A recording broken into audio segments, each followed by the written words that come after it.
especially with the new screens. It does have the new mirrors on it. Now that we have power back, welcome back to some more Stormworks. I'm StormRunner Gaming, and today I'm here with my latest and greatest creation that is actually finally done after a little while of working out some bugs in the system. And actually, there have been a lot of bugs in the system, because this vehicle behind me, the Offroaing Beast, has a lot more logic than I've put into any other creation I've ever done, actually, because it has some Lua coding for some monitors, it has automatic starting engines, it has an eco mode where it runs one engine instead of two, and if we actually get a nice aerial view, you can see, forgetting about that microcontroller in the middle, we actually have two aircraft engines in this car here, well, off-roading truck. And you can see the like old school logging style on the front end, kind of. And then I have this sleek angled design to give it a little bit of an edge off-road so we don't have many problems getting stuck on rocks or anything. Of course, I put those traction tires on there, hopefully to get the best performance off-road, as well as some pretty large tires, the 7x7 tires there. As well, you can see it's a little bit locked up. It doesn't have any doors, but it does have the sliding sunroof where you get in on the top here. And the reason that is because it is amphibious as well. So that was kind of an afterthought. It doesn't float very well, but if you are pressed for time or have to go into the water, it is possible to do that with this vehicle here. But of course, you just have to watch out for the dual air intakes coming to the top of the vehicle so they don't get any water in them. But anyway, enough of me blabbing. I'm going to jump in here and just show you what it all is about here. So of course, we got all this styling around it. We've got an actual large winch on the back end. So this thing is crazy strong. I don't know if you can actually... No, I've covered it up since the previous version. But in here we have the large boat, I guess winch you want to call it, with controls here. And we have 3 magulls that should be able to get you up, through, over any surface you need to winch. We also have a couple different connect points and a radio on the back end. And actually the radio doesn't do anything right now. It's not connected up to anything, but maybe in the future, once I design something well for it, design something cool, I'll throw that in here. But I'm not going to jump into our pilot seat yet, our driver's seat yet. I'm going to jump back here to this little monitor, and I've actually created a little map we can use right here. So if we set a waypoint there, go back, set waypoint there, we will get where we put our waypoint here. And I've also got a switch over mode here as well, so we can switch to our exact location. We can zoom in and out with that red dot in the middle of the screen, meaning our exact location and where we are.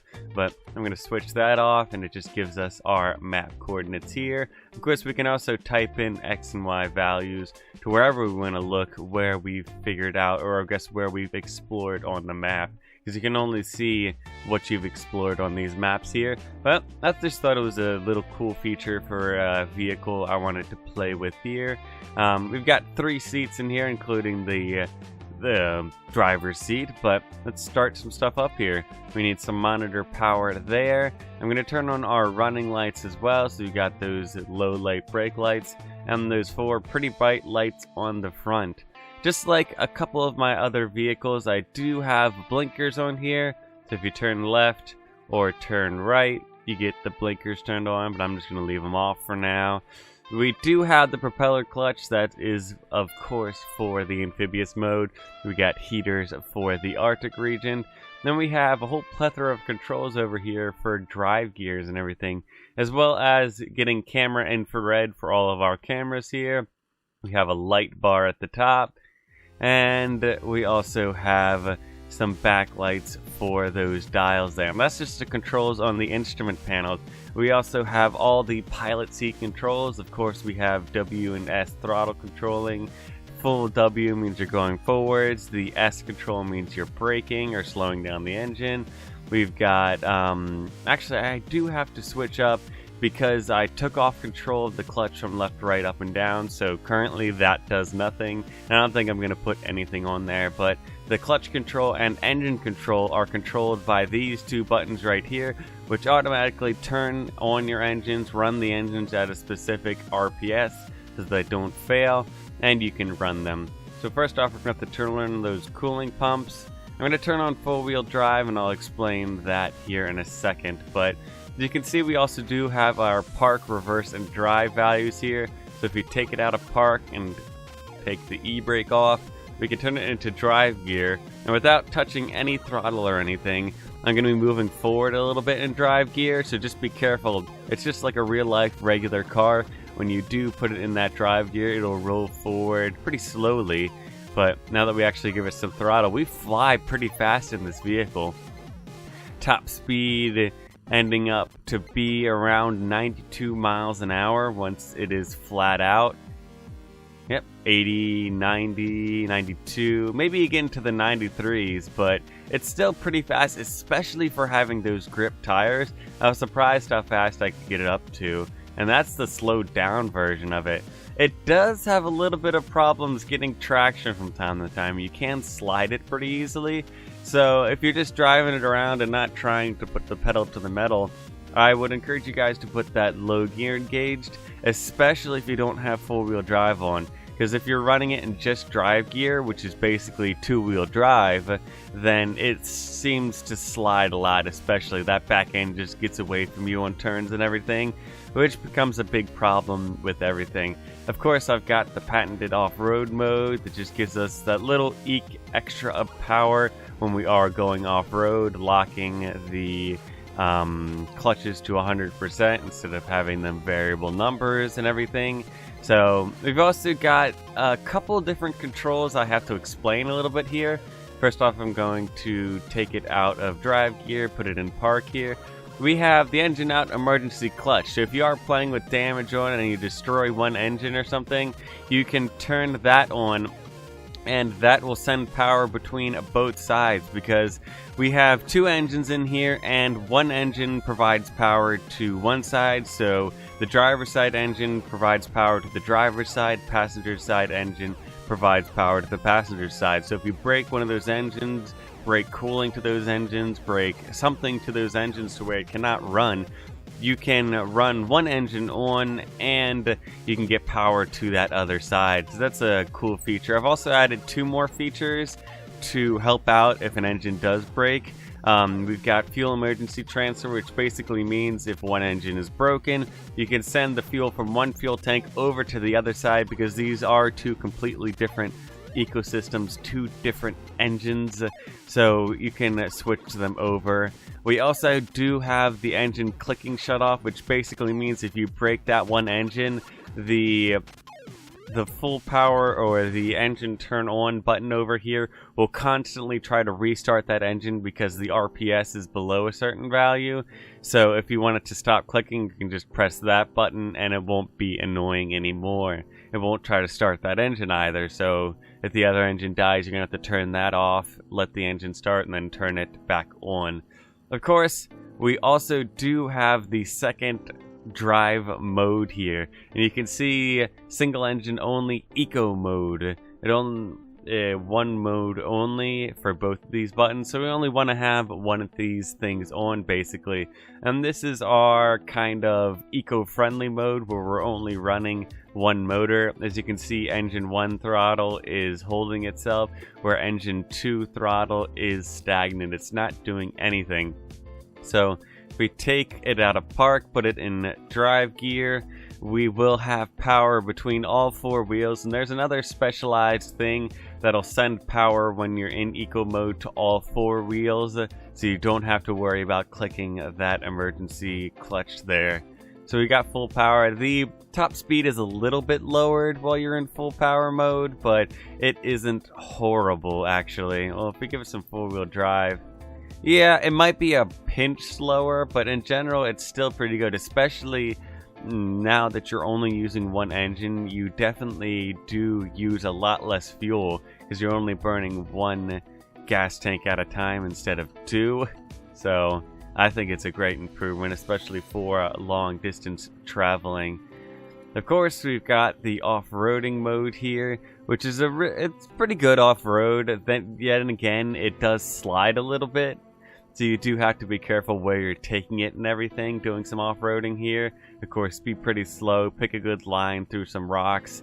I can't say I'm the best off-road driver out there either. I make mistakes my time every single time. So yeah, it is a little bit hard to control.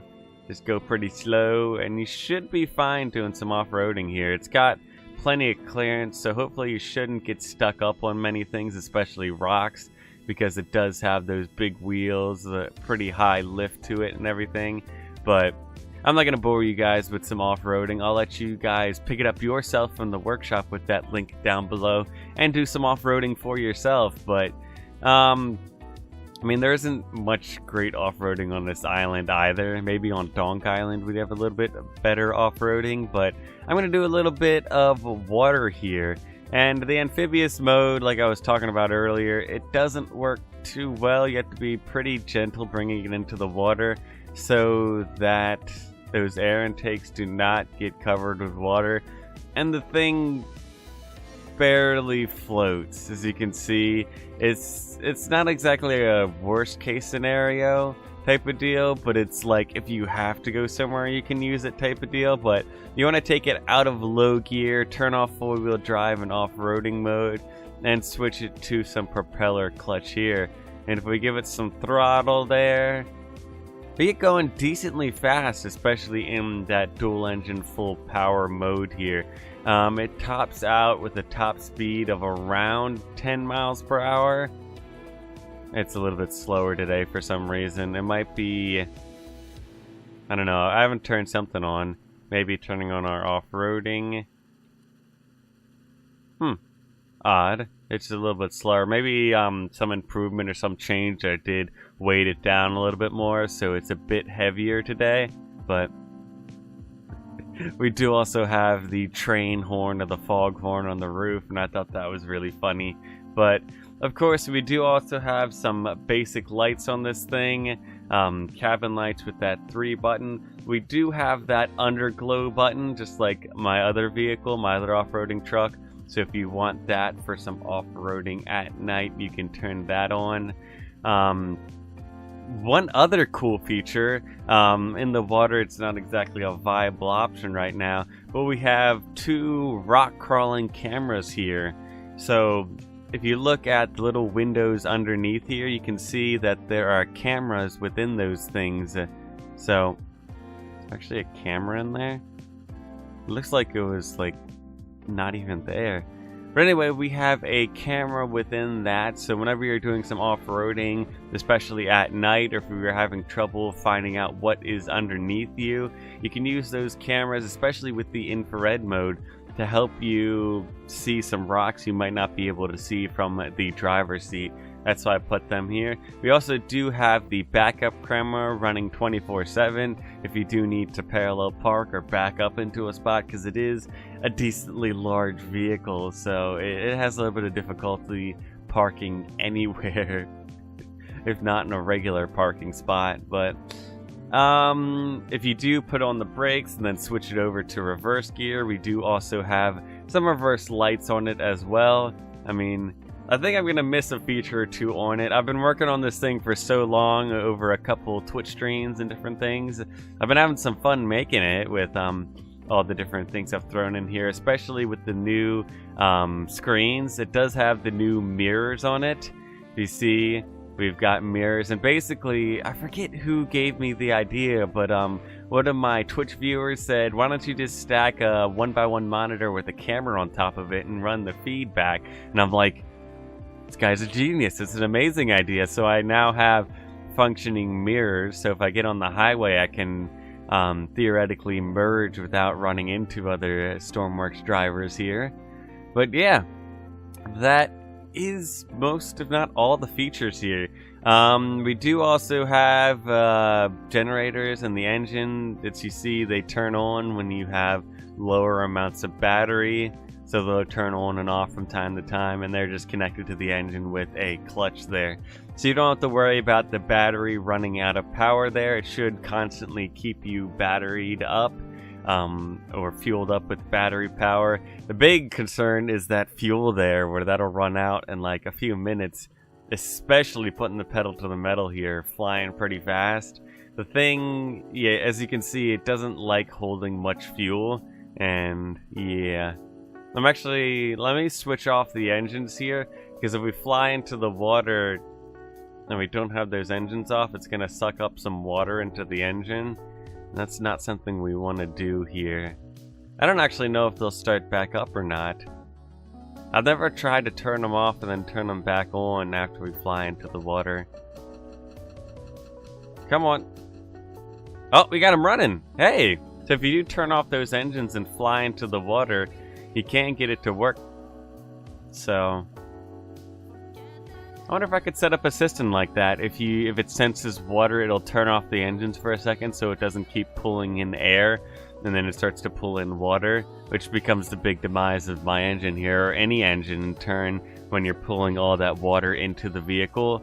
But so yeah, let me pull this back to the workshop real quick here. That has been my latest creation. Like I said earlier, if you do want to pick it up, you can on that workshop. I'll leave a link down below to that workshop page. But I don't know, I'd like to see you guys see some screenshots on the Discord of playing around with this vehicle, or just whatever you want to do with it. I think it's a pretty capable vehicle. It is a little bit strong and fast. It's difficult to control from time to time, even for me, since I've created it. I'm surprised how much power I've actually put into this thing. But yeah, that is where I will be ending it here, so hopefully you guys like this creation. And of course, if you guys did like this video, please leave a like, and consider subscribing to the channel to stay up with Stormworks and more of my content. But after everyone, gotta goodbye, so if people need me, and I need to go.